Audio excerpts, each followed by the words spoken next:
We have completed macroeconomic factors, right?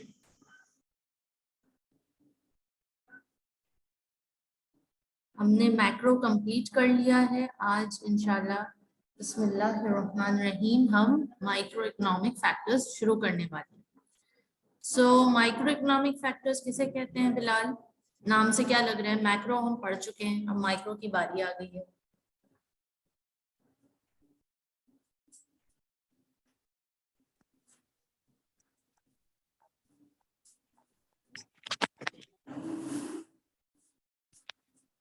Micro जो है, macro जो पढ़ा था वो था यानी कि जो कि बहुत ज्यादा के लिए होता है, माइक्रो यानी कम के लिए होता है।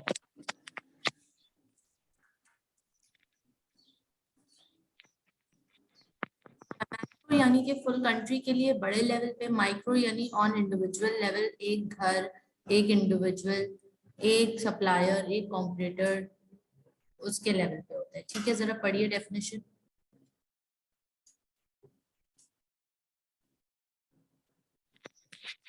The micro environment refers to the immediate operational environment, including suppliers, competitors, customers, stakeholders, and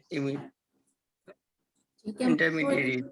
micro environment में हम ऑपरेशनल लेवल पर हैं और वहां पे हमें एक एक चीज को देखना है, कंट्रोल करना है, इन्फ्लुएंस करना है, राइट। मैक्रो लेवल पे बहुत सारे फैक्टर्स हैं, गवर्नमेंट भी इन्वॉल्व है, पॉलिटिकल पार्टीज भी इन्वॉल्व है, national economy, national politics, international politics, ये भी इन्वॉल्व है, एंड इसके अलावा भी मजीद दीगर चीजें मैक्रो में, मतलब बहुत सारे factor, that's a big picture. Whereas micro, we as an institute are standing at our operational level and are operating, are controlling and influencing to some degree the which sector? Education sector. So that's what we are dealing in micro environment. You as a student is controlling and influencing to some degree. ठीक है, कि आपकी demand, आप किस qualification की demand कर रहे हैं, आप किस पब्लिशर की बुक्स की डिमांड कर रहे हैं, किन तरह के कपड़ों की डिमांड कर रहे हैं। So you as an individual are working at your operational level. Now supply and demand, we all know what is supply, we all know what is demand.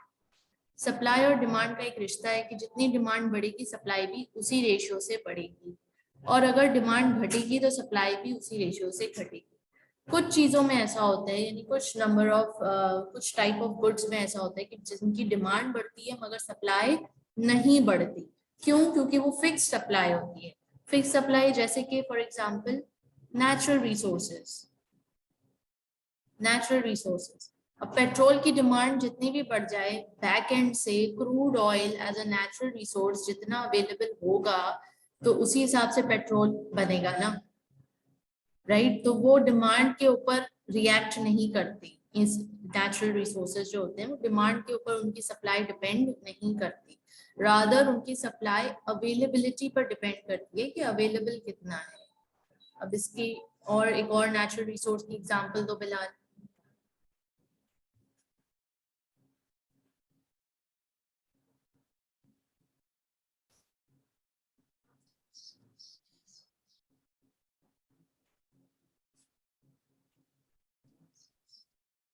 एक और नेचुरल रिसोर्स जैसे कि कोल, ठीक है, जैसे कि डायमंड्स की डिमांड जितनी भी बढ़ जाए सप्लाई तो उतनी ही रहेगी ना जितनी कोल अवेलेबल है, राइट। इस और फिर जैसे कि गोल्ड, ये सब नेचुरल रिसोर्सेज हैं। सिल्वर, इसमें आप कुछ नहीं कर सकते, इनकी सप्लाई कांस्टेंट है, उतनी ही अवेलेबल है। ओके, नाउ मूविंग फॉरवर्ड, जरा ये पैरा पढ़ें last.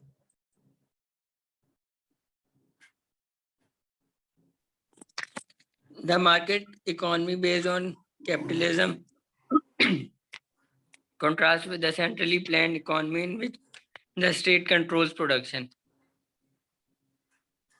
The future of market economies is that many firms compete with each other to create a customer. This is a super innovation and marketing activity which are the distinguishing characteristics of business organization. क्या है a feature of market economies? Many firms compete. Number one, firms क्या करते हैं? आपस में compete करते हैं, बहुत सारे फर्म्स होते हैं, and they create a customer for themselves.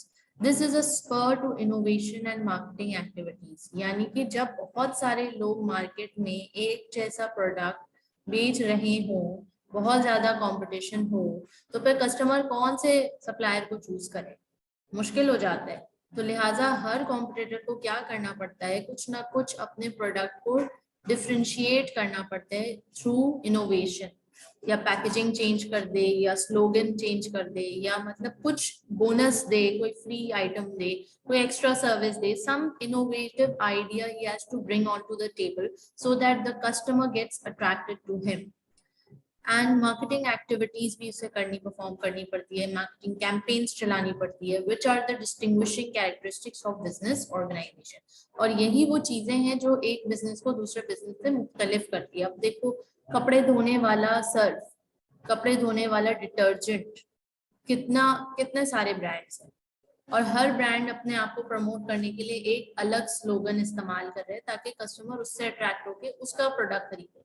लेकिन दरअसल वो तमाम प्रोडक्ट्स करते क्या है, कपड़ों को साफ करते हैं। एंड सबका एक ही रोल है, एक ही फंक्शन है, कोई खास फर्क नहीं है सिवाय इसके कि कोई बोल रहा है कि दाग तो अच्छे होते हैं और कोई बोल रहा है ब्राइट सा ब्राइट कर देगा। ठीक है जी, तो ये सारी टेक्निक्स इस्तेमाल हो रही हैं। माइक्रो एनवायरनमेंट में कस्टमर्स काम कर रहे हैं, इंटरमीडियरीज हैं। इंटरमीडियरीज मतलब क्या, मतलब कौन लोग?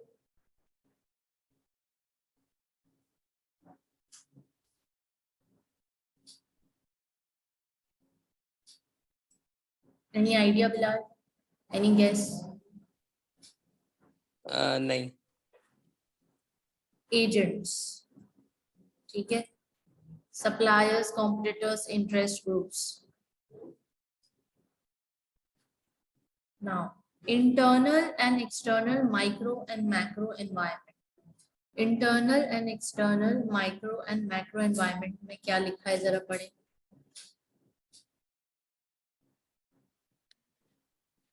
For the organization as a system, we need to consider the forces which have an impact internally and externally.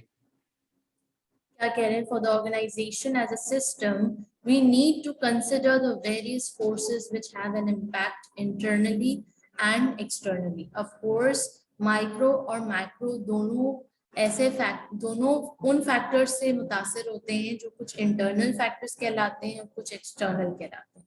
Internal यानी कि आपके इंटरनली मार्केट अचानक से बहुत कॉम्पिटिटिव हो गई है। पहले सिर्फ यहाँ पे 2-3 सप्लायर्स हुआ करते थे, फॉर एग्जांपल मोबाइल मार्केट में 2-3 सप्लायर्स हुआ करते थे, अब रेंज बहुत बढ़ गई है मार्केट में, तब बहुत सारे लोग एंटर हो गए, कॉम्पिटिटर्स बहुत सारे हो गए हैं, बहुत सारे मोबाइल ब्रांड्स आ गए हैं, तो ये सीन हो गया। तो ये क्या हुआ, internal factor. Whereas external factor, government ने कोई ऐसी पॉलिसी लगा दी है कि जिससे मोबाइल्स को इंपोर्ट करना मुश्किल हो गया है, बाहर से मोबाइल आप नहीं मंगवा सकते, तो यानी कि अब यहाँ पे इंडस्ट्री लगानी पड़ेगी इंटरनली। तो ये एक्सटर्नली कोई चीज बंद हुई है तो इंटरनली जनरेट हुई है। या इसकी हम दूसरी मिसाल ले लें कि इंडियन ड्रामास और इंडियन मूवीज पहले बहुत ज्यादा पाकिस्तान में शो किए जाते थे, मगर अब देखो कम्प्लीटली बैन है, जिसकी वजह से पाकिस्तानी इंडस्ट्री को बूम मिल रही है। ठीक है, Pakistani film industry, media industry boom पर जा रही है, राइट? क्यों? क्योंकि अब सिर्फ पाकिस्तानी मूवीज चलती हैं, सिर्फ पाकिस्तानी ड्रामास यहाँ पे वॉच किए जाते हैं। So this was a major taken by the government. Moreover, externally हम एक और चीज भी कर सकते हैं। कोविड आ गया, कहाँ से आया? चाइना से आया। तो हम मुतासिर हुए कि नहीं? बिल्कुल हुए। इसके अलावा अगर इंडिया पाकिस्तान की वॉर छिड़ जाती है, इंडो पाक की वॉर छिड़ जाती है, खुदा ना खास्ता, तो फिर क्या होगा? सब लोग मुतासर होंगे, पूरी की पूरी इकोनॉमी मुतासर होगी, माइक्रो लेवल पर भी, मैक्रो लेवल पर भी। So these are few internal and external factors which affect the micro and macro environment. All right.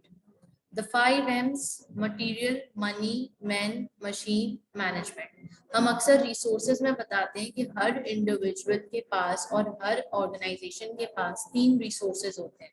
Number 1 time, number 2 energy, number 3 material, money, man, machine, management.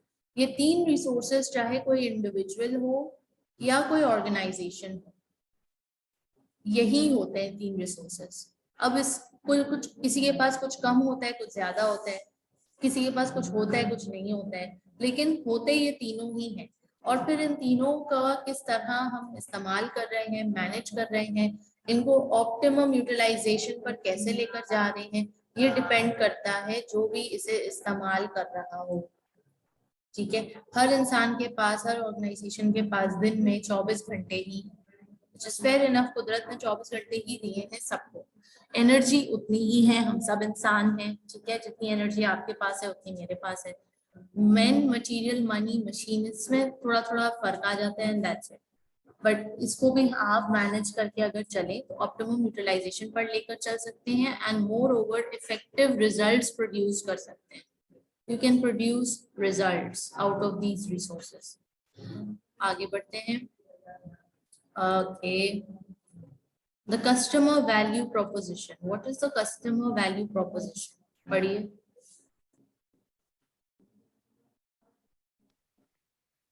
The customer value proposition consists of total of benefits which a vendor promises that a customer will receive in return from for the customer associated payment or other value transfer. क्या क्या?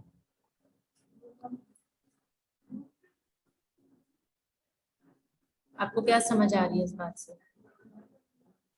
यानी कि ये कह रहे हैं कि जो है वो जो कस्टमर पेमेंट करता है ना, तो उस पेमेंट के लिहाज से उसे फुल बेनिफिट मिल जाए। The customer value proposition consists of the sum total of benefits which a vendor promises that a customer will receive in return for the customer's associate payment और वैल्यू ट्रांसफर। बिल्कुल, जो आपने कहा सही कहा कि जो वो पेमेंट कर रहा है, कस्टमर एक्सपेक्ट कर रहा है कि मुझे उसके बदले उसी पेमेंट की वर्थ की बेनिफिट भी मिले और मतलब पैसे वसूल हो, सीधी सी बात। ठीक, so that is called customer value proposition. अच्छा जी, फिर कह रहे हैं कि value proposition is equals to what the customer gets for what the customer pays. Accordingly, a customer can evaluate a company's value proposition on two broad dimensions. Customer अपनी value proposition दो broad चीजों पे value कर सकता है, वो कौन सी है? Number 1 relative performance, number 2 price. पढ़िए।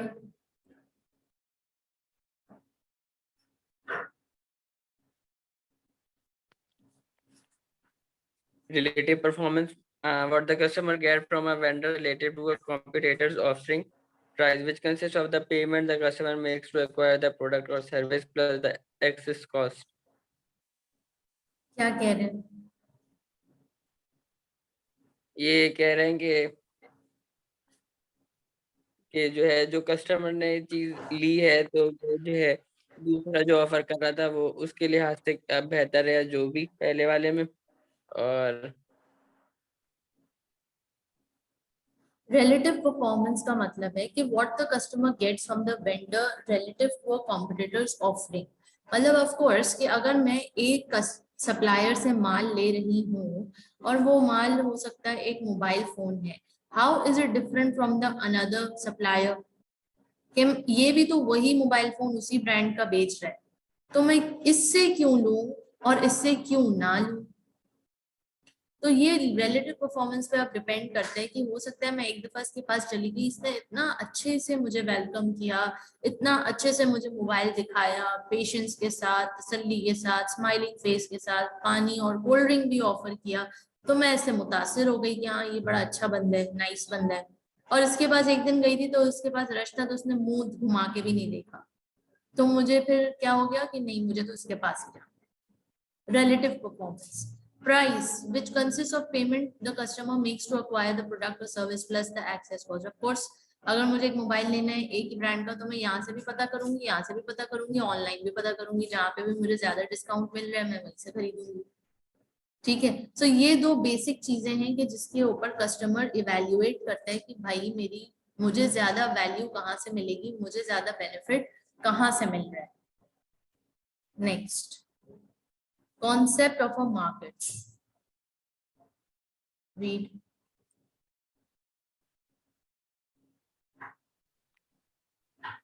in a free market, the price mechanism signals demand and supply condition to producer and consumer It therefore determines the activity of both producer and consumer, influencing the level of demand for the supply of goods. क्या कह रहे हैं?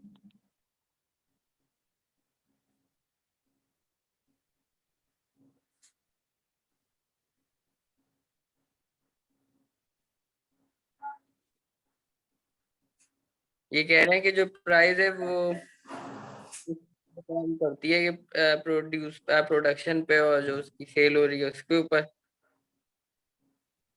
Alright, और इन a free market यानी जहाँ पे open competition है, जहाँ पे किसी को कैद नहीं है, कि कोई रिस्ट्रिक्शन नहीं है कि नहीं तुम यहाँ पे आके नहीं बेच सकते अपना सामान, कि तुम आके नहीं बेच सकते अपना सामान, ऐसा नहीं है। So in a free market, the price mechanism signals demand and supply conditions to producers and consumers. Price mechanism यानी कि प्राइस किस तेजी से ऊपर जा रही है या नीचे जा रही है या किस रेट पर है, उससे एक आइडिया हो जाता है कि इस प्रोडक्ट की डिमांड या सप्लाई कंडीशंस क्या होंगी। That is known as price mechanism. Price mechanism एक तरह का इंडिकेशन देता है हमें that what is the current situation of demand and supply in the market and producers and consumers का क्या हाल है। मार्केट किसे कहते हैं? मार्केट हमें पता होना चाहिए, where the buyers and sellers of a good who influence its price. Market एक ऐसी जगह का नाम है जहाँ पे बायर्स भी मौजूद हैं, सेलर्स भी मौजूद हैं, और वहाँ पे गुड की खरीदो फरोख्त हो रही है, उसकी प्राइस को इन्फ्लुएंस किया जा रहा है। Okay, a market can be defined as a situation in which potential buyers and potential sellers of a good or service come together. यानी ये भी पॉसिबल है कि एक सिचुएशन अराइज हो जाए या एक जगह हो कि जहाँ पे पोटेंशियल बायर्स एंड सेलर्स एक जगह जमा हो सके। ऑलराइट, या price theory and the market. Price theory क्या कहती है, जरा पढ़िए।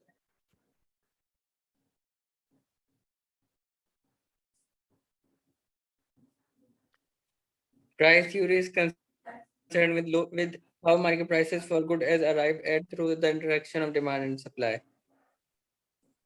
ऑलराइट, हमें प्राइस थ्योरी क्या बताती है कि मार्केट प्राइसेस इन्फ्लुएंस कैसे होते हैं किसी भी गुड्स के, through interaction of demand and supply. Demand बढ़ती है तो सप्लाई भी बढ़ेगी, डिमांड बढ़ती है तो प्राइस भी इंक्रीज होगी, डिमांड घटती है तो प्राइस भी डिक्रीज होगी और सप्लाई भी डिक्रीज होगी। तो ये रिलेशनशिप है जो जनरली इस तरह से बिहेव करती है, डिमांड और सप्लाई, डिमांड और प्राइस। मगर of course there are exceptions to the rule. हर तरह का प्रोडक्ट होता है, लग्जरी प्रोडक्ट भी होते हैं, कुछ नॉर्मल डेली यूज प्रोडक्ट्स होते हैं, तो उन टाइप्स ऑफ प्रोडक्ट्स के ऊपर भी डिपेंड करते हैं कि किस टाइप ऑफ प्रोडक्ट की डिमांड बढ़ रही है या किस प्राइस और किस टाइप ऑफ प्रोडक्ट की डिमांड घट रही है। A good or service has a price and it is useful as well as scarce. Scarce यानी कि limited है, जाहिर है, unlimited तो कोई भी चीज नहीं है ना, limited है नेचर में, तो उस हिसाब से प्राइस अफेक्ट होगी, इम्पैक्ट होगी। Now the most interesting topic which is utility. What is utility?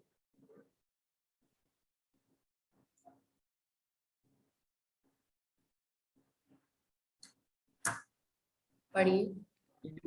Utility is a word used to describe pleasure or satisfaction or benefit derived by a person from a consumption of goods. Total utility is the total satisfaction that people derive from spending their income and consuming goods. क्या कह रहे हैं?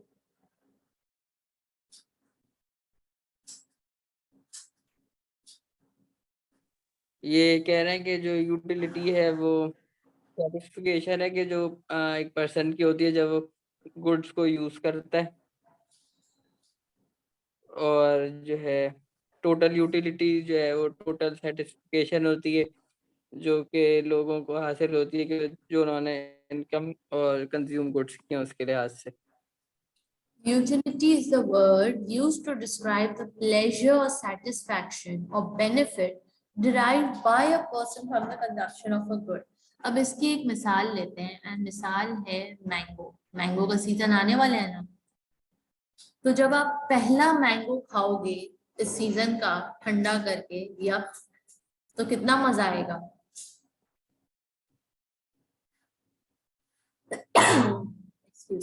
आएगा कि नहीं आएगा बिलाल? आएगा। आएगा। फिर तुम खाओगे दूसरा मैंगो, मजा आएगा नहीं आएगा? आएगा। फिर खाओगे तीसरा, फिर खाओगे चौथा, और पांचवे तक पहुंचते पहुंचते क्या वही मजा आएगा जो पहले दफा आया?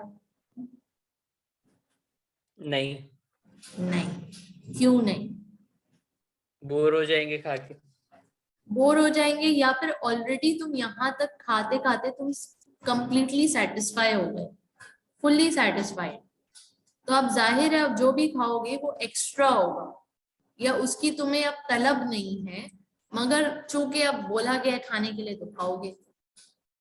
सो तलब के बगैर जब कोई चीज खाई जाती है तो उसमें, या कोई चीज ली जाती है, या कोई चीज को यूज किया जाता है, तो उसमें वो प्लेजर और सेटिस्फैक्शन नहीं होती जो आप तलब के साथ उस चीज को जब हासिल करते हो।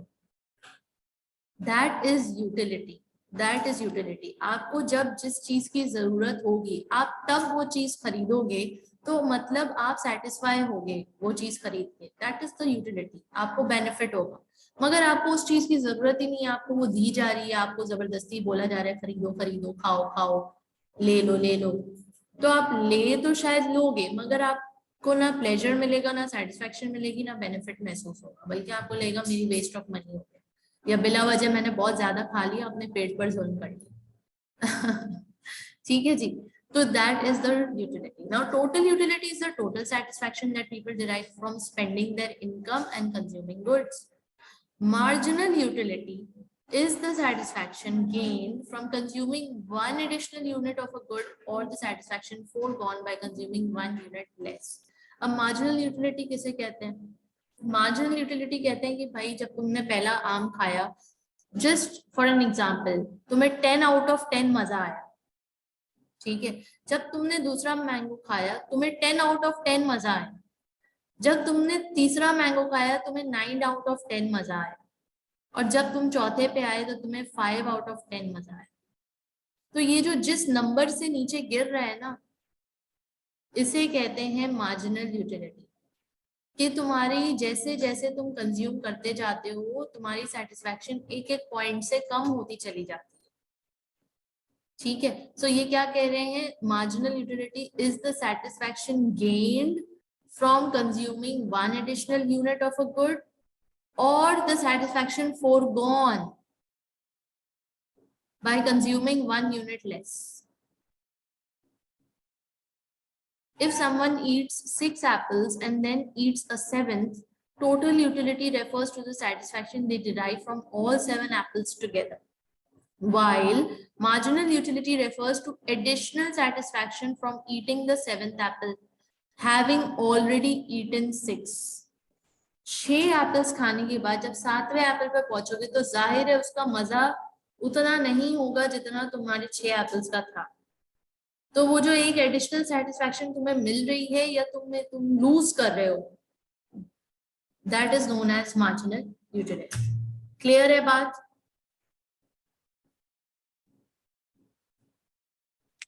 Clear. Okay. assumptions about consumer rationality. Consumer एक लॉजिक से चल रहा होता है, तो उस कंज्यूमर का लॉजिक क्या है, कैसे अज्यूम किया जाए या पता लगाया जाए, क्योंकि तुम और मैं तो दुकानदार बैठे हुए हैं, हम तो सप्लायर हैं, तो हमें तो अंदाजा लगाना है कि कस्टमर क्या चाहते हैं या कस्टमर का दिमाग उसकी साइकी किस तरह फंक्शन करती है। So economist assume that consumers act rational. मतलब इकोनॉमिस्ट ये कहते हैं कि कंज्यूमर कभी भी बेवकूफाना हरकतें नहीं करता, वो रैशनली यानी अक्लमंदी से काम लेता है, अपनी इनकम को बड़ा सोच समझ के, अपने बेनिफिट को बड़ा नाप तोल के वहां खर्च करता है। This means in turn that generally the consumer prefers more goods to less. पहला assumption, कस्टमर की साइकी, अगर उसको 100 रुपए में 2 चीजें मिल रही होंगी और एक जगह 100 रुपए में 3 चीजें मिल रही होंगी, तो वो लपकेगा किसकी तरफ? 3 चीजों की तरफ। 100 रुपए में उसको एक जगह से 2 चीजें मिल रही हैं और एक जगह से 3 चीजें मिल रही हैं, तो वो अपने 100 रुपए कहाँ खर्च करेगा?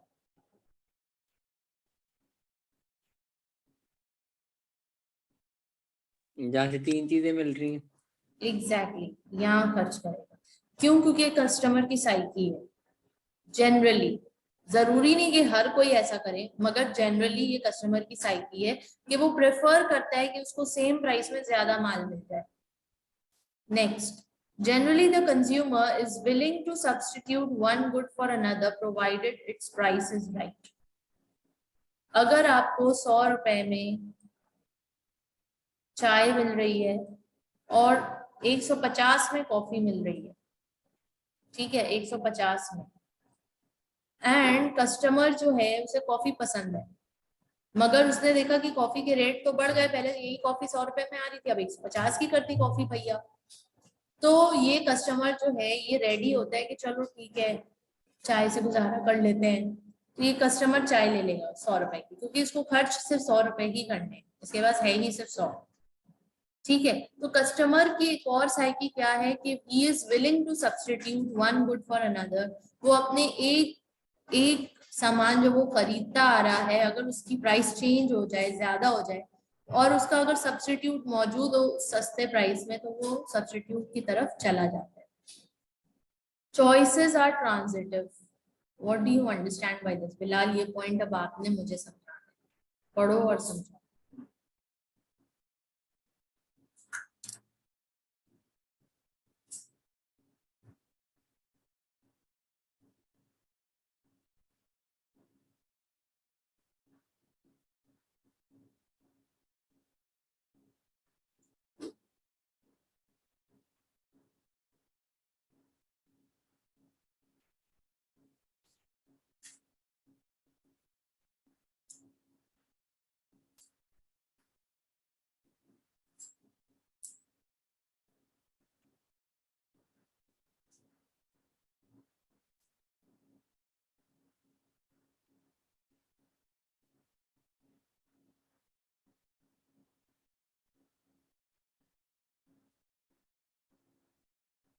क्या हुआ बिलाल?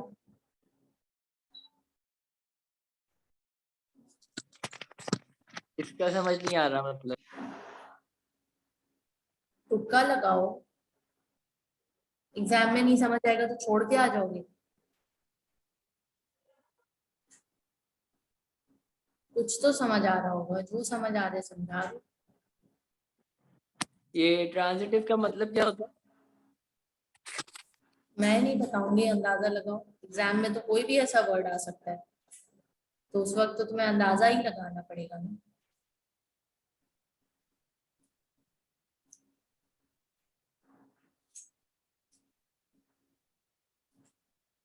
यानी कि जो चॉइसेस हैं वो डिफरेंट हो सकती हैं, और यानी कि वो जो इसमें इन्होंने बताई हुई एग्जाम्पल के कोई एक प्रोडक्ट है वो जो है उसकी जगह दूसरा ले लें और दूसरे की जगह शायद तीसरा ले लें, ऐसे ही कुछ। बिल्कुल सही समझाया, बिल्कुल सही। भाई जब तुम दुकान पे जाते हो और अपने लिए कोई टी शर्ट पसंद कर रहे होते हो, तो तुम्हें अक्सर दिखता होगा कि ये टी शर्ट अच्छी है, फिर 2 सेकंड बाद नहीं नहीं नहीं नहीं ये टी शर्ट बड़ी अच्छी है, बड़ी अच्छी है, फिर 3 सेकंड बाद नहीं नहीं नहीं नहीं ये टी शर्ट लेनी है मम्मा, ये वाली। ऐसा होता है कि नहीं होता? तो फॉरन फॉरन चॉइसेस क्या हो जाती है, तब्दील हो जाती है, ट्रांजिटिव हो जाती है, चेंज हो जाती है। कस्टमर एक दुकान में जाए और वहां तो 100 आइटम्स रखे हुए, 100 आइटम्स, तो वो दुकानदार को बोल के कम 10 तो निकलवाता ही है। तो कभी उसको ये अच्छा लग रहा होता है, कभी ये अच्छा लग रहा होता है, फिर वो कंफ्यूज हो जाता है कि अच्छा मैं ये लूं कि ये लूं, ये लूं कि ये लूं, अच्छा ये नहीं ये ले लेता हूँ, अच्छा ये नहीं ये ले लेता हूँ। ठीक है, तो यही यहाँ पे बताया जा रहा है कि ये कंज्यूमर की साइकी है, वो ऐसा ही करता है। उसको जब 100 चीजें दिखाओगे, 10 चीजें दिखाओगे, तो कंफ्यूज तो होगा ना कि उसको क्या चाहिए, और फिर वो जल्दी जल्दी अपनी चॉइसेस भी बड़ी जल्दी उसकी चेंज हो जाती है। अच्छा ग्रीन कलर ले लेते हैं, नहीं नहीं नहीं नहीं ग्रीन बड़ा है मेरे पास, ब्लैक ले नहीं नहीं नहीं बड़ी गर्मी है, बड़ी गर्मी है, हम लोग तो येलो ले लेते हैं, व्हाइट ले लेते हैं, नहीं नहीं नहीं व्हाइट ले लेते हैं। Now, acting rationally means the consumer attempts to maximize total utility. Acting rationally यानी कि rationally जहाँ भी word आ रहा है कि भाई तुम्हारा कंज्यूमर बड़ा रैशनली काम करता है, तो उसका मतलब क्या है? उसका मतलब है कि वो अपनी यूटिलिटी मैक्सिमाइज करना चाहता है, अपना बेनिफिट मैक्सिमाइज करना चाहता है, अपना प्लेजर, अपनी सेटिस्फैक्शन उन चंद रुपयों में मैक्सिमाइज करना चाहते हैं। That's what they are trying to say. Limited income है ना उसकी, अनलिमिटेड तो नहीं है। 10,000 महीने का कमा रहा है, या चलो 50,000 महीने का कमा रहा है, 50,000 में सब कुछ करना है, ग्रोसरी भी करनी है, कपड़े भी लेने हैं, ईद की शॉपिंग भी करनी है, रेंट भी देना है, बिजली का बिल भी देना है, पढ़ाई भी करनी है, सारी चीजें करनी है, राइट। तो ये सारा कंज्यूमर यही सोचता है कि कम पैसों में मेरा मैक्सिमम फायदा हो जाए। Demand schedule, what is demand schedule, पढ़िए।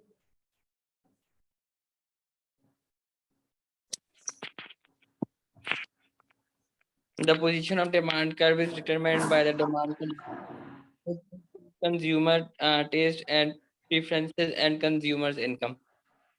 क्या कह रहे हैं?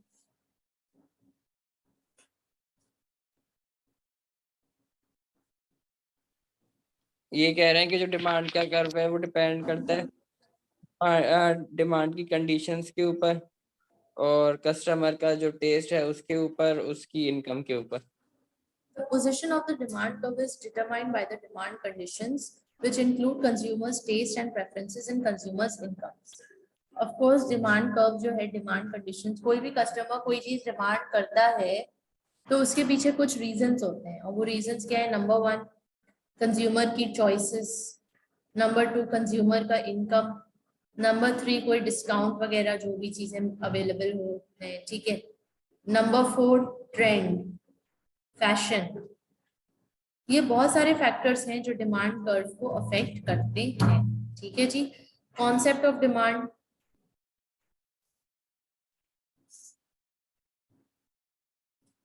ओके, वही सारी बातें जो हम पहले डिस्कस कर चुके हैं, इसमें कोई नई बात नहीं है। अब डिमांड कर्व देखें किस तरह से। Okay, this is a demand curve and which is showing that 1 unit, अगर प्राइस $6 हो जाती है तो उसकी क्वांटिटी डिमांड कितनी हो जाएगी? 1। अगर प्राइस कम होती है 5 तो उसकी डिमांड बढ़ जाएगी 3 यूनिट्स। अगर प्राइस और भी कम होती है तो उसकी डिमांड बढ़ जाएगी 4.5 यूनिट्स। अगर प्राइस और भी कम हो रही है तो डिमांड बढ़ जाएगी 6.5 यूनिट्स, ठीक है। तो यही रेशियो, यही रिलेशनशिप है between a demand, between a price and quantity demanded. Price बढ़ेगी, डिमांड घटेगी, प्राइस घटेगी, डिमांड बढ़ेगी, ठीक है जी। Then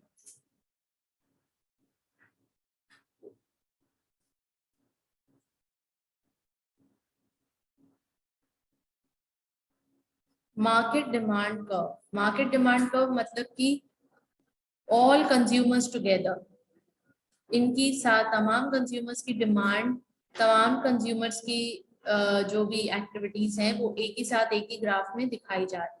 Moreover, factors which determine the demand for a good: number 1 price of the good, number 2 size of household, number 3 substitute goods, number 4 taste, expectation, distribution of income.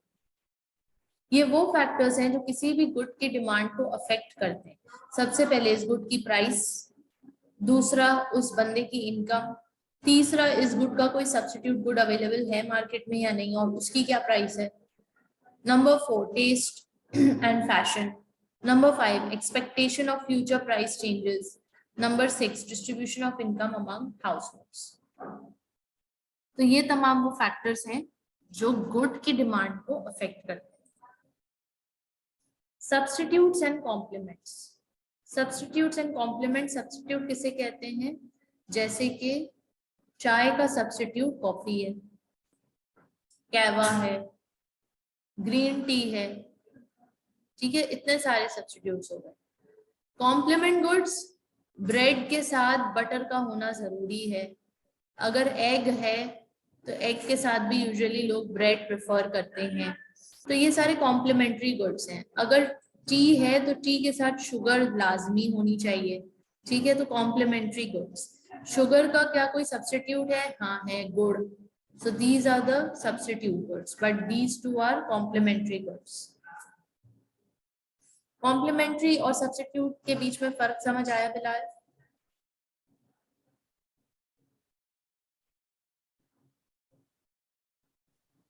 ये substitute तो समझ आ गया, complementary नहीं आया। कॉम्प्लीमेंट्री यानी कि hand in hand चलने वाला सामान, हैंड इन हैंड यानी कि एक साथ इस्तेमाल होने वाला सामान। यानी कि अगर फॉर एग्जांपल इसकी दूसरी एग्जांपल लेते हैं, गाड़ी, गाड़ी और पेट्रोल। अगर गाड़ी है तो पेट्रोल लाजमी चाहिए। क्या पेट्रोल के बगैर गाड़ी चल सकती है? नहीं। नहीं। तो ये क्या है? Complementary good. ये कॉम्प्लीमेंट्री गुड्स हो गए, यानी जो एक दूसरे के बगैर नहीं चल सकते या बेकार है, उनका यूज कोई नहीं है। खाली बटर ले लो, बटर तो ब्रेड के साथ अच्छा लगता है ना, ब्रेड बटर शुगर खाते हैं। खाली अंडा ले लो, ठीक है, मगर रूखा फीका लगता है। एग ब्रेड एक कंप्लीट मील होती है, ठीक है। फिर अब आपको एग्जांपल दो कॉम्प्लीमेंट्री गुड की।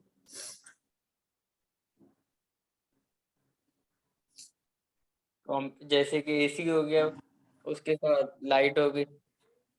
एसी और लाइट, क्या मतलब एसी और?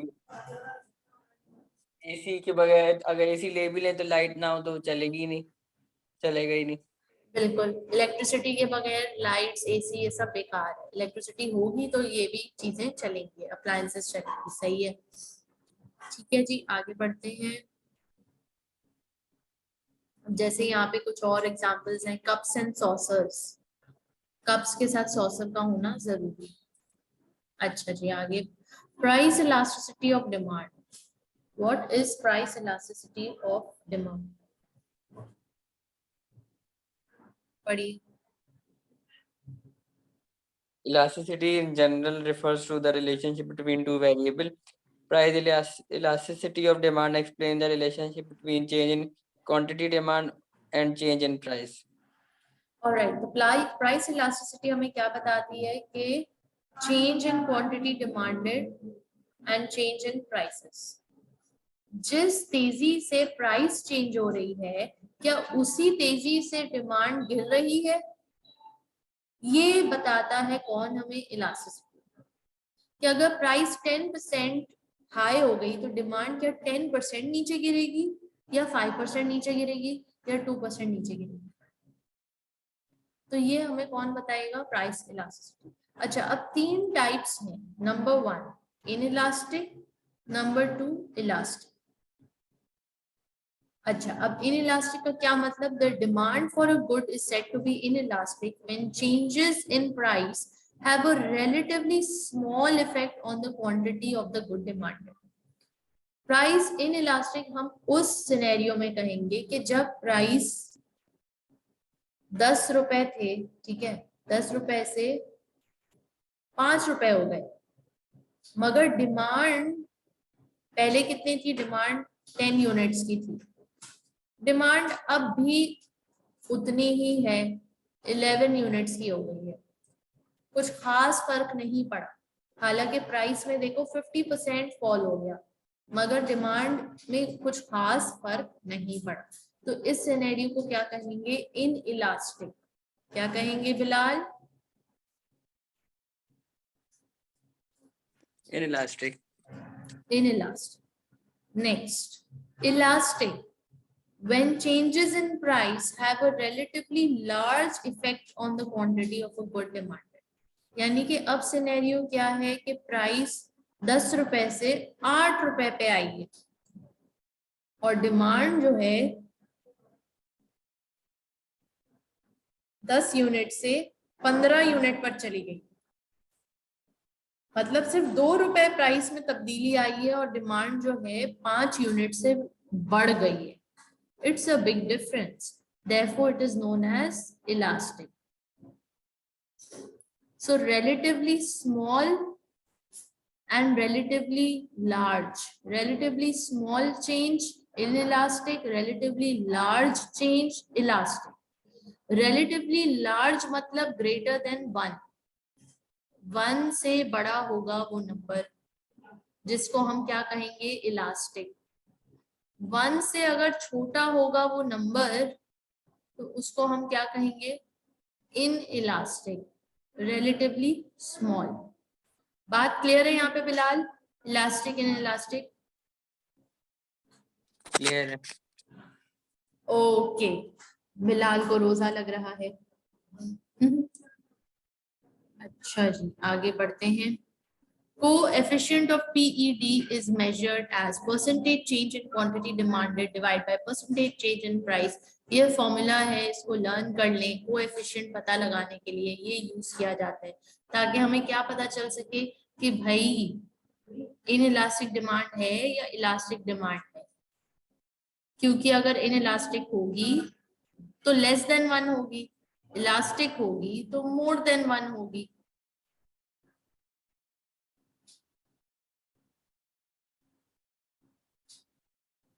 ठीक, अच्छा, इसे क्या कहते हैं?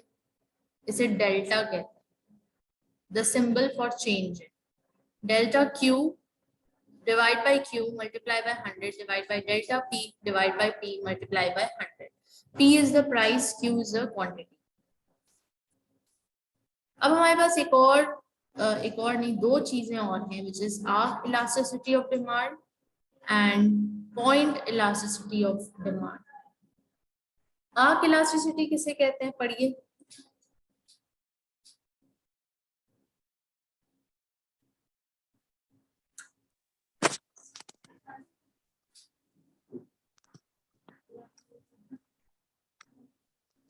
पॉइंट इलास्टिसिटी ऑफ डिमांड, ये पढ़ना है जी, आर्क इलास्टिसिटी।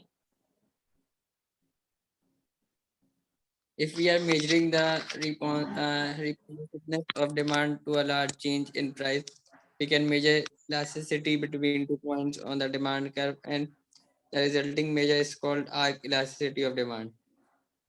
क्या कह रहे हैं?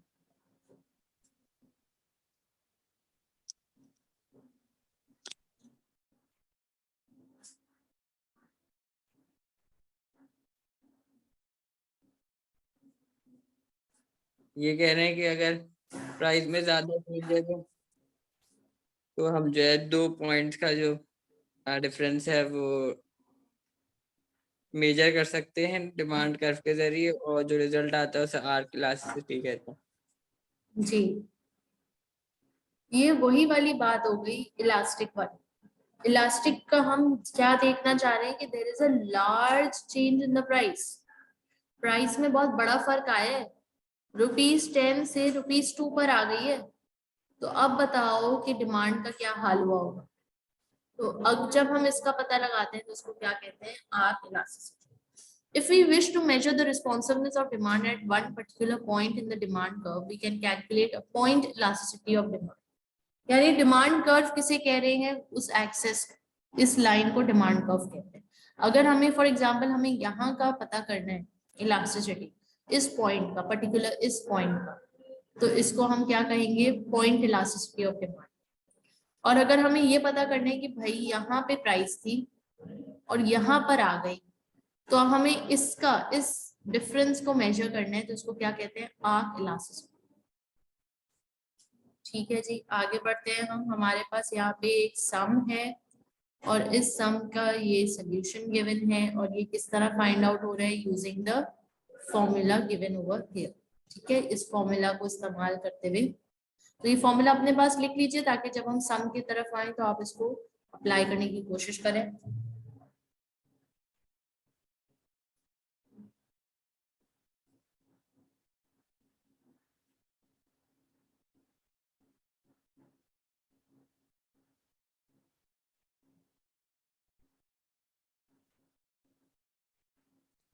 लिख लिया।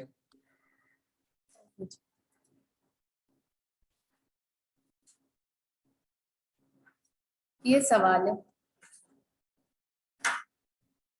ट्राई आउट कीजिए।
इसमें जो प्राइस चेंज आ रही है वो 7.69% आ रही है।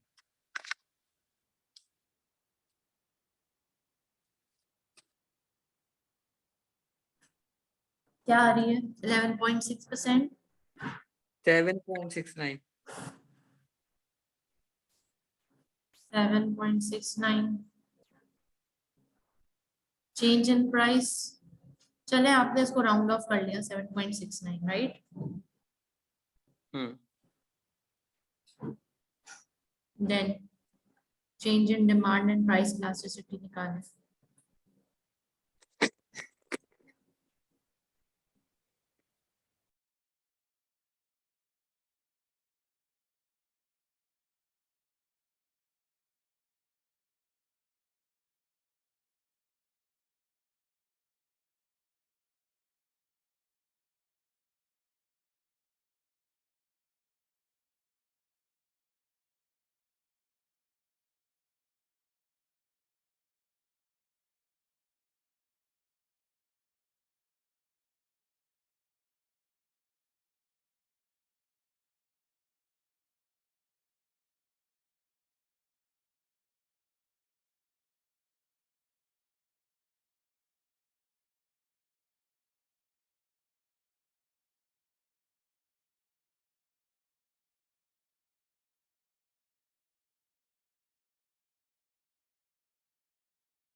हो गया बिलाल?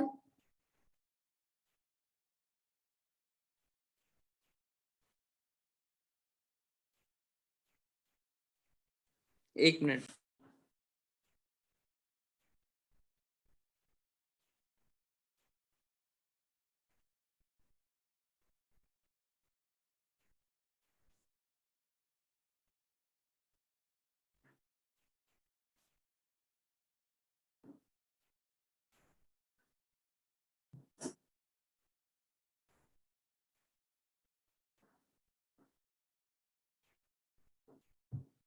$8.75 आ रहा है।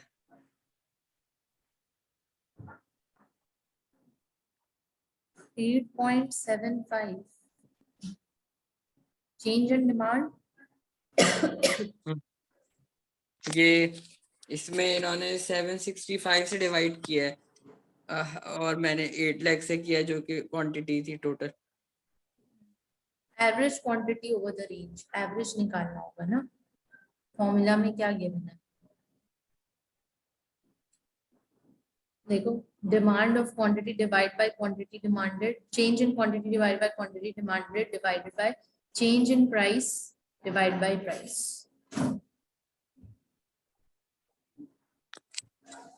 So percentage change in demand is change in demand divided by quantity demanded.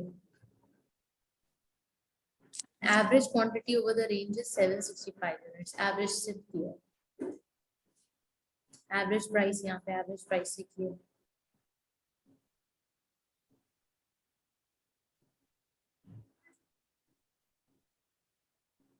ठीक है, यहाँ पे बात क्लियर है। माइनस साइन को इग्नोर करके यहाँ पे आर्क इलास्टिसिटी 1.14 निकली है, और आर्क इलास्टिसिटी 1 से ज्यादा है, इसका मतलब क्या है कि डिमांड इलास्टिक है। ठीक है, इसी तरह ये दूसरा सम भी है, इसको ट्राई आउट करें। What is the arc price elasticity of demand over these ranges of price and output? You have 2 minutes to solve. अच्छा, ये जो एवरेज निकाली निकलती है कैसे? 765 वाली जो है, क्या? ये जो 765,000 निकाला है, तो ये कैसे निकाला है? 8 plus 730 divide by 2.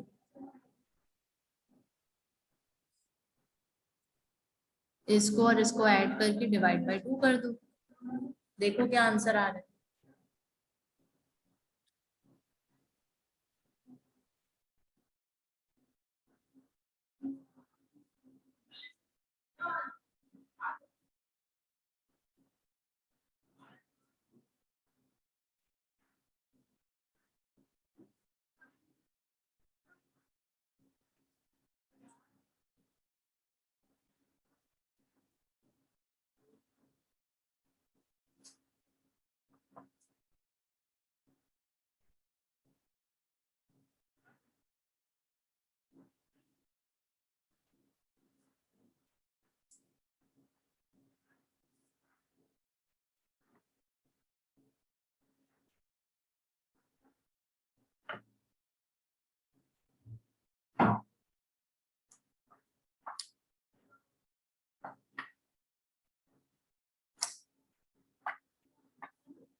बेटा हो गया? 0.72%. परफेक्ट, ठीक है। 0.71 आ रहे, 0.72, ठीक है। लेस देन 1 है तो क्या है आपका? अल्लाह भला करे, in elastic. Okay, now point elasticity करिए।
One point five.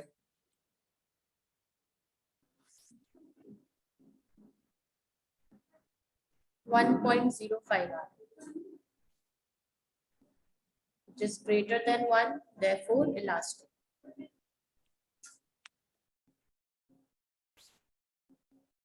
अब यहाँ पे आपको एवरेज निकालने की जरूरत नहीं है क्योंकि ये पॉइंट इलास्टिसिटी है। इसी तरह और भी क्वेश्चंस हैं, ये अब आप खुद से घर पे ट्राई कीजिएगा। ठीक है, हम आगे बढ़ रहे हैं। Income elasticity of demand.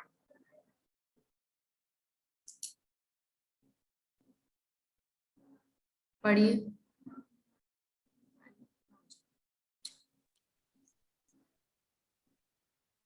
Income elasticity of demand measures the responsiveness of demand to changes in household income. Cross elasticity demand is determined by the availability of substitute competitor product. क्या कह रहे हैं?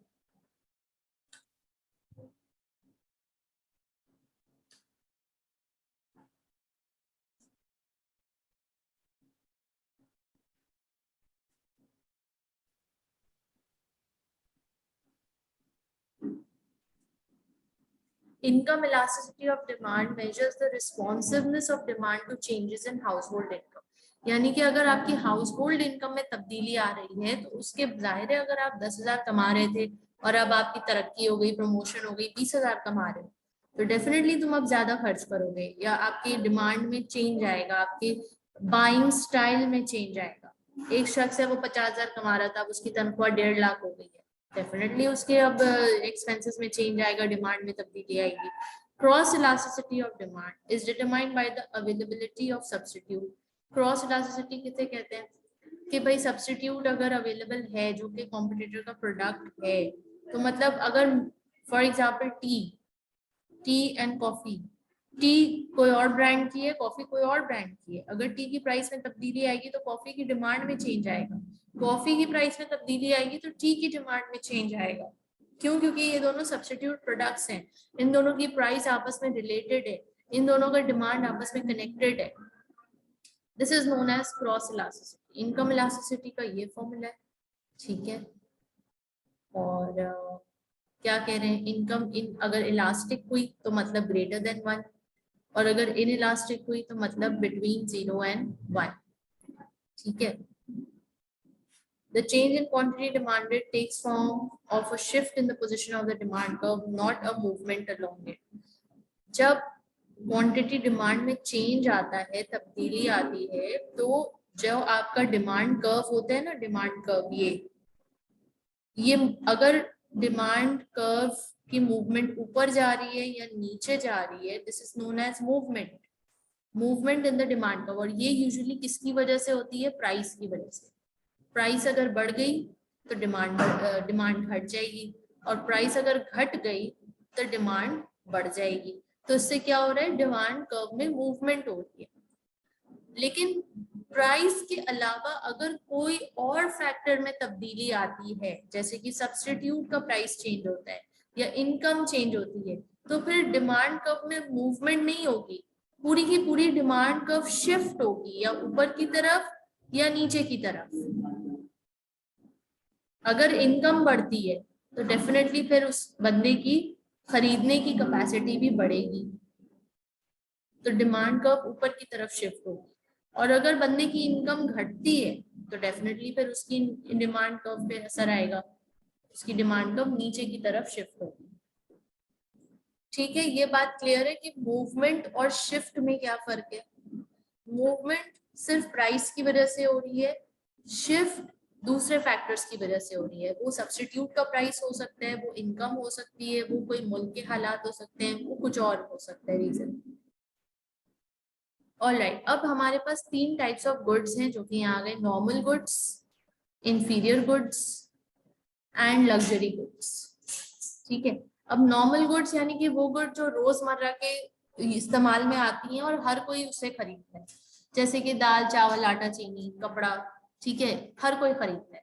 इंफीरियर गुड यानी कि वो माल जो हर कोई नहीं खरीदता, मगर सिर्फ वो लोग खरीदते हैं बेचारे जो अफोर्ड नहीं कर पाते। तो वो लोग क्या करते हैं, वो लोग बिल्कुल एक लो कैटेगरी का $1 शॉप होती है ना, वहां से जाके फिर खरीदते हैं। उसकी क्वालिटी फिर जाहिर है $1 के हिसाब से ही होती है, इंफीरियर गुड कहलाते हैं।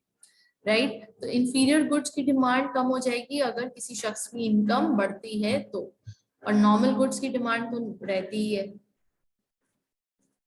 अगर इनकम इलास्टिसिटी नेगेटिव होती है तो मतलब वो शख्स क्या खरीद रहे हैं, इंफीरियर गुड खरीद रहे हैं। अगर इनकम इलास्टिसिटी पॉजिटिव है तो मतलब वो शख्स क्या खरीद रहे हैं, नॉर्मल गुड्स खरीद रहे हैं। ठीक है, आगे बढ़ते हैं। So here again you have the inferior, necessity and luxury.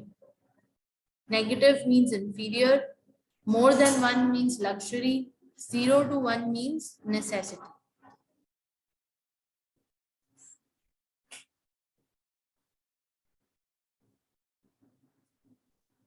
Inferior good की डिमांड कब देखें किस तरह से जा रही है, और नॉर्मल गुड की देखें किस तरह से जा रही है।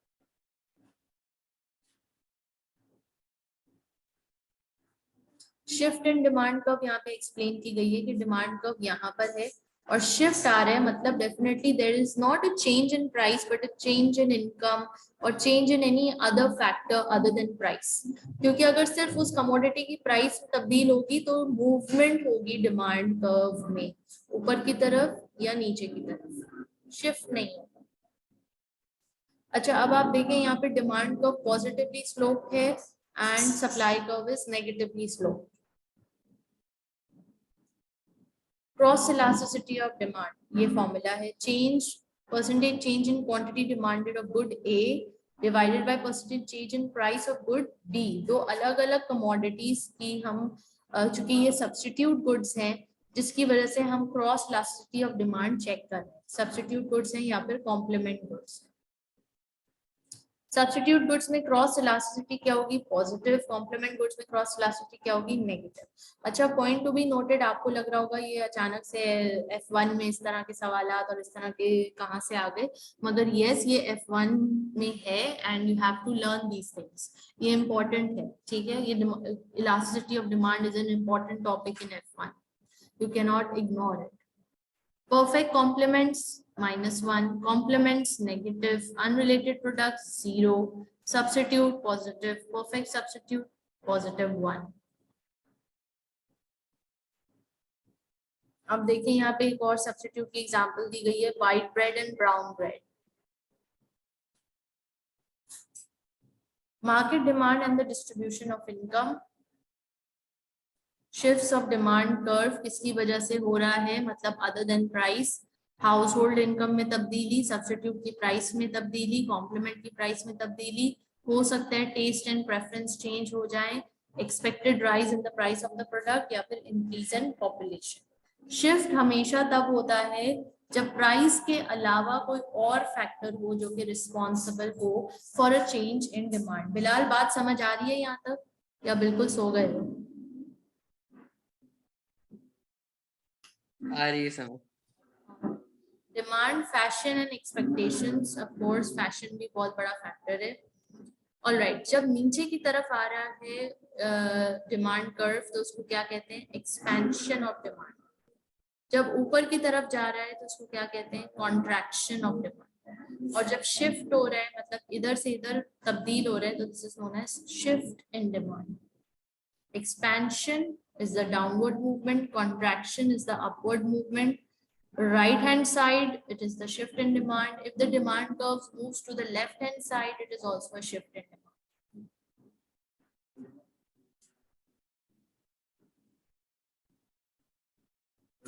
All right, the supply curve.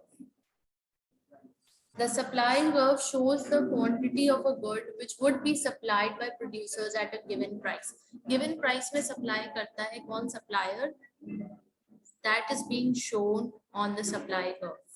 एक supplier किन price में कितनी quantity supply करने को तैयार होगा. तो ये आपके सामने इतनी सारी supply curves नजर आती हैं. Price 1 पे supplier quantity 1 देने को तैयार है. प्राइस 2 पे वो क्वांटिटी 2 देने को तैयार है और प्राइस 3 पे क्वांटिटी 3 देने को तैयार है. इसका क्या मतलब है, इसमें रिलेशनशिप क्या शो हो रहा है प्राइस और सप्लाई ऑफ डिमांड में. When price increases the supply also increases. When price decreases then supply also decreases. सीधी सी कहानी.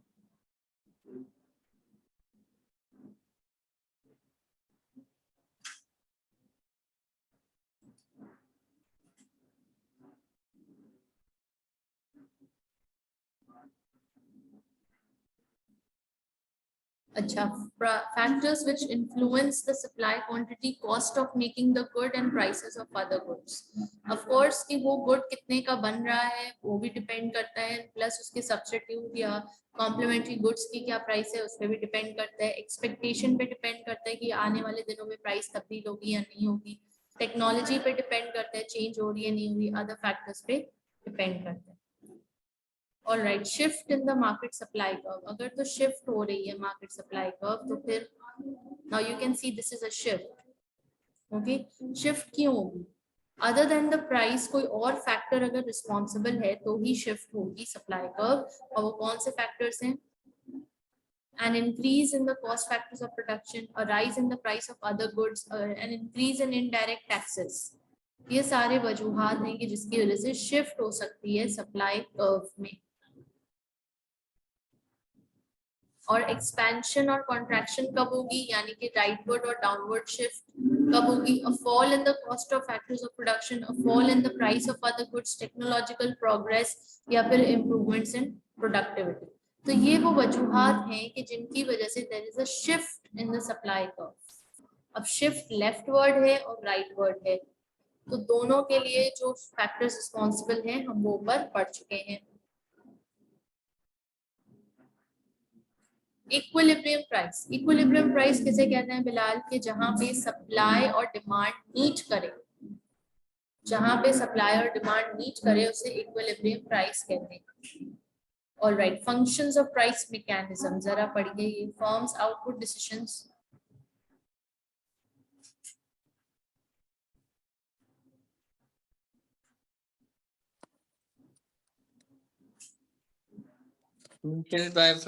यहाँ से पढ़ना है.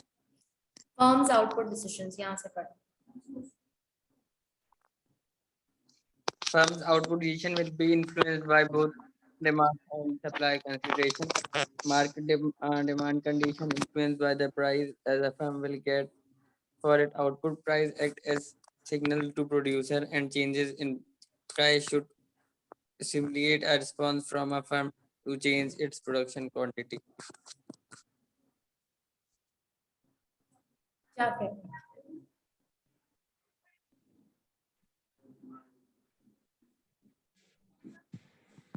Market demand conditions influence the price that a firm will get for its output. ठीक है, मार्केट डिमांड कंडीशंस जो है वो प्राइस को क्या करती हैं, इन्फ्लुएंस करती हैं, that a firm will get for its output, जो भी आउटपुट फर्म बना के देगा. Prices act as signals to producers and changes in prices should stimulate a response from a firm to change its production quantities. देखो भैया, सीधी सी बात है, जैसे कि हमने फर्स्ट डे भी पढ़ा कि वी आर नॉट इंडिपेंडेंट. बहुत सारे फैक्टर्स हमें इन्फ्लुएंस करते हैं, हमें असर अंदाज करते हैं, हमारे मूड को, हमारी सोचों को, हमारे एक्शंस को. इसी तरह प्राइस और डिमांड का भी यही हाल है कि प्राइस और डिमांड में कंटिन्यूसली कभी तब्दीली, कभी स्टिल, कभी तब्दीली, कभी स्टिल होता रहता है. क्यों? बहुत सारी वजूहात हैं. उसमें से एक वजूहात ये है कि भाई आपकी प्राइसेस अप एंड डाउन हो रही है. प्राइसेस अप एंड डाउन क्यों हो रही है? क्योंकि हो सकता है रॉ मटेरियल महंगा मिल रहा है, हो सकता है डिस्काउंट नहीं मिला, हो सकता है इस वक्त शॉर्टेज है माल की, तो ये वजह हो सकती है. Supply is influence by production cost and profits. भाई सप्लाई भी इसी तरह अप एंड डाउन होगी. क्यों? क्योंकि प्राइस अगर चेंज होगी तो सप्लायर भी मोटिवेटेड नहीं होगा कि भाई अभी तो प्राइस नीचे आ गई है, मैं क्यों अपना माल बेचूं. जब महंगी होगी प्राइस तो मैं अपना माल बेच दूंगा. अभी तो मुझे एक्सपेक्टेड है कि within a week dollar ऊपर जाएगा, हमारी पीकेआर और नीचे जाएगी, तो मैं तब बेचूंगा माल. अभी मैं नहीं बेच रहा, तो वो इन्वेंट्री में रोक लेते हैं माल को और ऐसा शो करते हैं कि जैसे कि माल है ही नहीं या खत्म हो रहा है, शॉर्टेज हो गया. तो जिसकी वजह से भी प्राइस अफेक्ट होती है, डिमांड अफेक्ट होती है. इसी तरह when a firm operates efficiently responding to changes in market prices and controlling its cost, it's rewarded with profit. Profit उसको तब मिलता है जब वो एफिशिएंटली इन तमाम चीज फैक्टर्स को मैनेज करे, प्राइस को, कॉस्ट को, डिमांड को, और उस हिसाब से डिसीजंस ले, तो उसको क्या मिलता है? प्रॉफिट मिलता है. टैक्सेस गवर्नमेंट इम्पोज करती है, सब्सिडी गवर्नमेंट देती है. अच्छा जी, फिर price mechanism and equilibrium price. भाई इक्विलिब्रियम प्राइस में हमें समझ आ गई है कि भाई सप्लाई और डिमांड जहां पर मीट कर रही हो, दोनों कर्व्स, उस एरिया को, उस पॉइंट को या उस नंबर ऑफ क्वांटिटी को और प्राइस को क्या कहते हैं? Equilibrium price. जहां पे supply curve and demand curve meet करें, इंटरसेक्ट करें. Consumer surplus and producer surplus. Consumer surplus से क्या मुराद है कि जाहिर है कि कंज्यूमर को ज्यादा मिल रहा है, कम प्राइस में उसको ज्यादा बेनिफिट मिल रहा है. प्रोड्यूसर सरप्लस, प्रोड्यूसर को कम प्राइस में ज्यादा बेनिफिट मिल रहा है. That is consumer and producer surplus. Demand and supply analysis, ये जितनी चीजें भी हमने पढ़ी हैं अभी अब तक, वो सब डिमांड और सप्लाई एनालिसिस ही कहलाती है. अब ये सारे ग्राफ्स देखकर हम क्या अंदाजा लगा रहे हैं कि भाई ये सप्लाई कर्व में शिफ्ट है, डिमांड कर्व वैसे मतलब एक्सपैंड और कॉन्ट्रैक्ट हो रही है. यहाँ पे डिमांड कर्व में शिफ्ट है, सप्लाई एक्सपैंड एंड कॉन्ट्रैक्ट हो रही है. इसी तरह यहाँ पे सप्लाई कर्व में शिफ्ट है और यहाँ पे डिमांड कर्व में शिफ्ट है. तो वो नंबर ऑफ रीजंस की वजह से हो सकती है. Price as a signal, price signal है, प्राइस स्टिमुलेंट है. प्राइस आपको हिंट देती है कि भाई मार्केट कैसी चल रही है, अच्छी जा रही है, बुरी जा रही है, कंज्यूमर्स किस तरह बिहेव कर रहे हैं, सेलर्स किस तरह बिहेव कर रहे हैं, आपको आइडिया हो जाता है प्राइस इंफॉर्मेशन से. मैक्सिमम एंड मिनिमम प्राइसेस जरा पढ़िए. What are maximum and minimum price?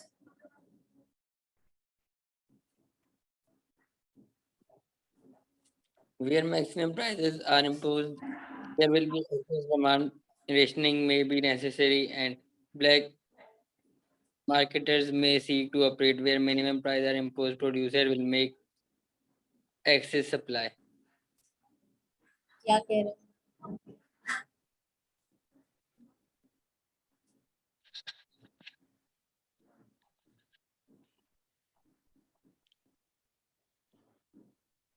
अच्छा, maximum prices are imposed, there will be excess demand.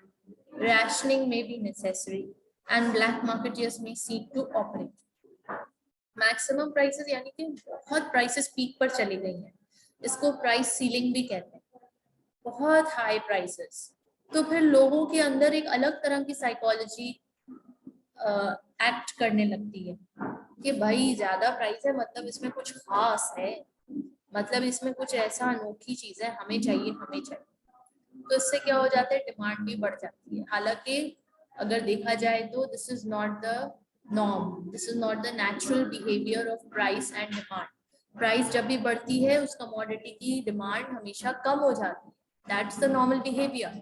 But यहाँ पे एक्सेसिव एक्सपेंसिव हो रहा है, जिसकी वजह से लोगों के जहन में एक अलग तरह का मैसेज जा रहा है कि इतना एक्सपेंसिव क्यों है, जरूर ये बहुत बेशकीमती है, जरूर इसमें कोई ऐसी कोई खास बात होगी, जरूर इसकी क्वालिटी बहुत ही अच्छी होगी तभी ये वाला खरीदो। इसी तरह जब मिनिमम प्राइसेस पे आ जाता है माल तो लोग सोचते हैं ये बहुत ही घटिया क्वालिटी होगा, छोड़ दो। लेकिन मिनिमम प्राइसेस पे क्या होता है, producers will make excess supply. Producer सोचते हैं कि मिनिमम प्राइस है, अच्छा यानी डिमांड इसकी बढ़ जाएगी तो ज्यादा से ज्यादा सप्लाई करो। तो सप्लायर वहां पे इस तरह से सोच रहा है, यहाँ पे कंज्यूमर इस तरह से सोच रहा है। This is known as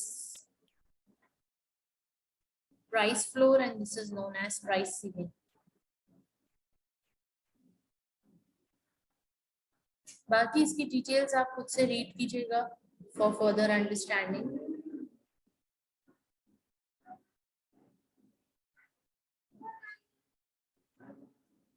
Competition and restrictive practices. Of course, competition हर जगह होते हैं. There are different types of competition. Number 1, perfect competition. Number 2, imperfect. Number 3, monopoly. Number 4, oligopoly. Number 5, monopolistic. Perfect competition जहाँ पे बहुत सारे competitors हैं. Imperfect के जहाँ पे बहुत सारे competitors हैं भी और नहीं भी. The term imperfect competition applies to any market that is not perfect. As we explained above, almost all markets are imperfect, although the degree to which they are imperfect can vary significantly.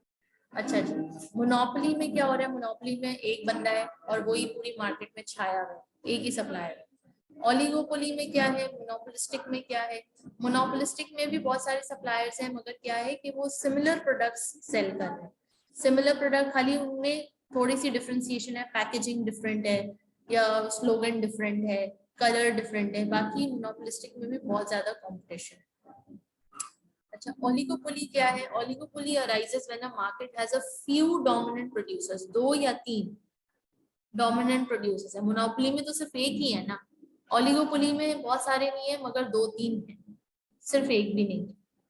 तो ये 2-3 के पास ही पूरी की पूरी market share है और यही मतलब अपना कारोबार कर रहे हैं, पूरी मार्केट में छाए। रिस्ट्रिक्टिव प्रैक्टिसेस जहाँ पे गवर्नमेंट रिस्ट्रिक्टिव प्रैक्टिसेस लगाती है कि डंपिंग अलाउड नहीं है, एक्सक्लूसिव डीलिंग अलाउड नहीं है, प्राइस फिक्सिंग अलाउड नहीं है, रिफ्यूजल टू डील अलाउड नहीं है, लिमिट प्राइसिंग अलाउड नहीं है, रिटेल प्राइस मेंटेनेंस अलाउड नहीं है, गवर्नमेंट सब्सिडीज, ठीक है। तो ये सब रिस्ट्रिक्टिव प्रैक्टिसेस है। डंपिंग यानी कि आप अपना कचरा कूड़ा डंप करें, ठीक है, और selling a product at a loss, या मार्केट को गंदा करें, वो कहते हैं ना मार्केट खराब कर दी इस बंदे ने आके।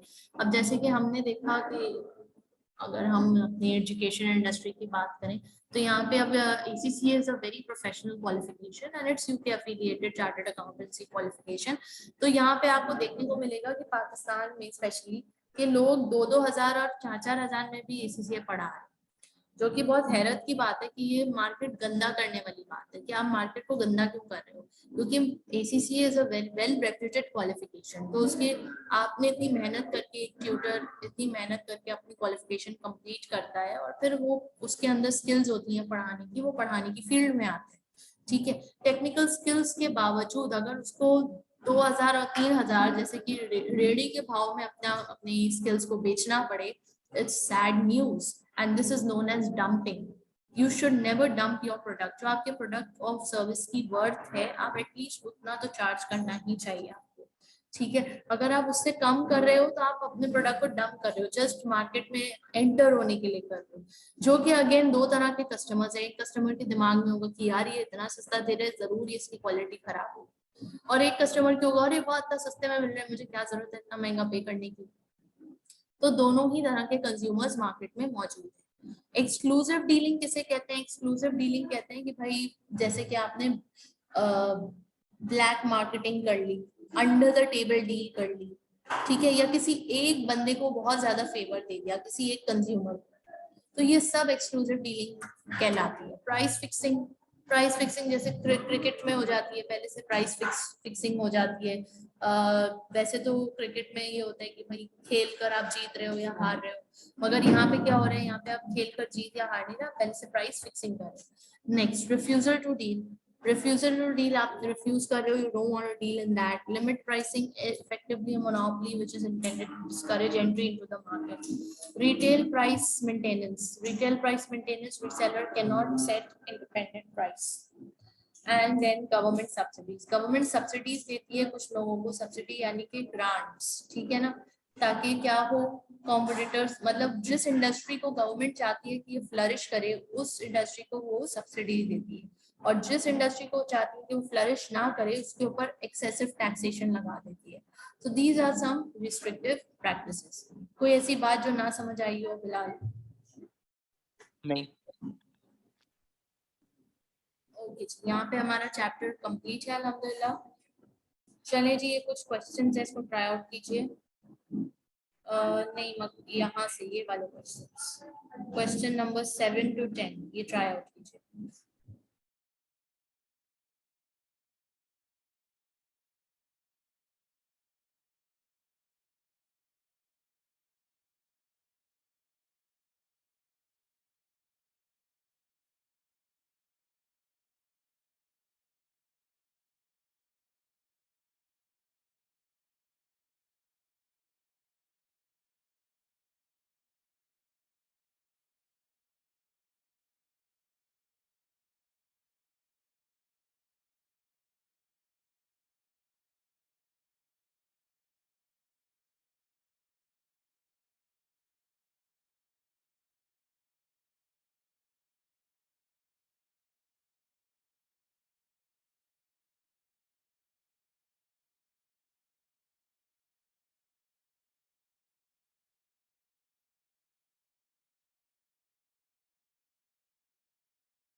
7th का सी।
जी बिलाल, हो गया?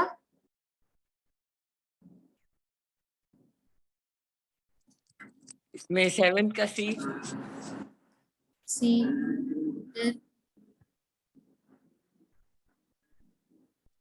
फिर 8th का सी।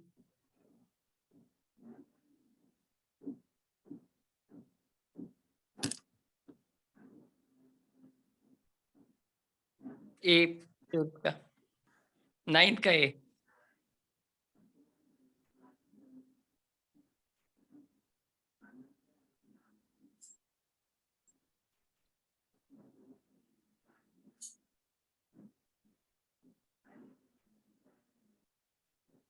इसके अंदर सी।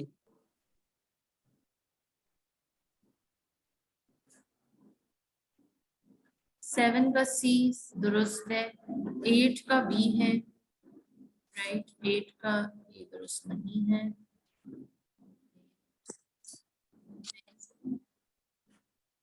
9 का डी है और 10 का बी है। 9 का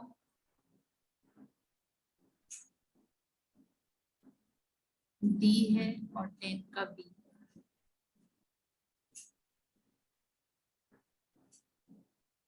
What is an inferior good? A good for which demand will fall as household income rises. जैसे ही आपकी तनख्वाह बढ़ेगी, आप वो गुड्स खरीदना छोड़ दो।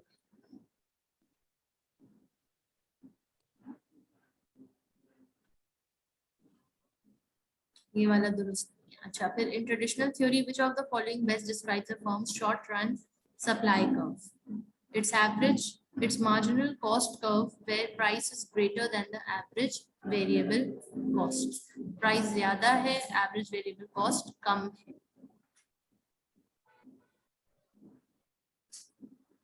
ठीक है, अब जो गलतियां हुई हैं, आई होप उसको अब आप याद रखेंगे, करेक्ट कर लेंगे। A reduction, the following would normally cause a rightward shift in the demand curve for a product, और वो क्या है? A reduction in direct taxation on incomes. A reduction in price of the product, ये rightward shift नहीं करेगी, क्योंकि अगर price कम होती है तो क्या होती है? डिमांड में मूवमेंट होती है। प्राइस कम होती है तो ये एक्सपेंशन होगी, और अगर प्राइस ज्यादा होती है तो कॉन्ट्रैक्शन होगी, शिफ्ट नहीं होगा। कितनी दफा आपको बताया है कि प्राइस, जब तक प्राइस में तब्दीली आ रही है, प्राइस की तब्दीली की वजह से डिमांड कर्व में मूवमेंट होगी, शिफ्ट दूसरे फैक्टर्स की वजह से होगा, दूसरे प्रोडक्ट की प्राइस की वजह से होगा, दूसरा कोई रीजन होगा apart from price. Okay,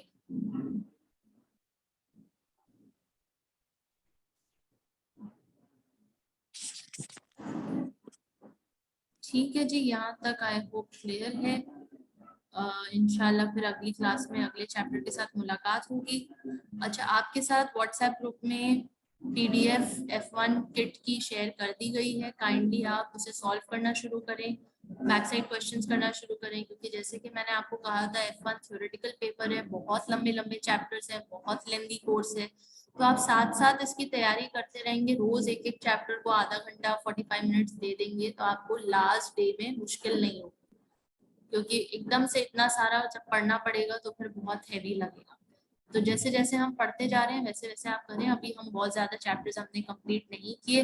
part F हो चुका है, पार्ट ई हो चुका है, पार्ट ए कंप्लीट हो चुका है, जिसमें कि मैक्रो एंड माइक्रो हम दोनों कंप्लीट कर चुके हैं। ठीक है, तो अब आप इसकी मतलब साथ साथ तैयारी करें, क्योंकि जैसे कि मैंने आपको कहा था कि जैसे ही हम पार्ट ए बी खत्म कर लेंगे, ए तो खत्म हो गया, बस बी रह गया, बी खत्म कर लेंगे तो हम आपका एक टेस्ट 1 लेंगे। ठीक है जी, test 1 part A B E और एफ का होगा। तो यानी आपके पास ये पूरा हफ्ता है। नेक्स्ट मंडे हम इंशाल्लाह टेस्ट 1 देखेंगे। ठीक है, ये पूरा हफ्ता यानी कि कल परसों भी हम मिल रहे हैं, कल भी हमारी क्लास है थर्सडे को, और कल भी क्लास है, फ्राइडे को भी मैंने बोला था ना, फ्राइडे को भी क्लास है। तो पार्ट भी हमारा इंशाल्लाह कल और परसों में खत्म हो जाएगा। आपके पास पूरा वीकेंड है, आपके पास सैटरडे है, संडे है, मंडे को आपका टेस्ट 1 है। आज आप तैयारी करना शुरू कर दें, माइक्रो का पढ़ना शुरू कर दें, मैक्रो पढ़ना शुरू कर दें। ठीक है, रिवीजन किट आपसे शेयर कर दी गई है। कोई सवाल यहाँ तक?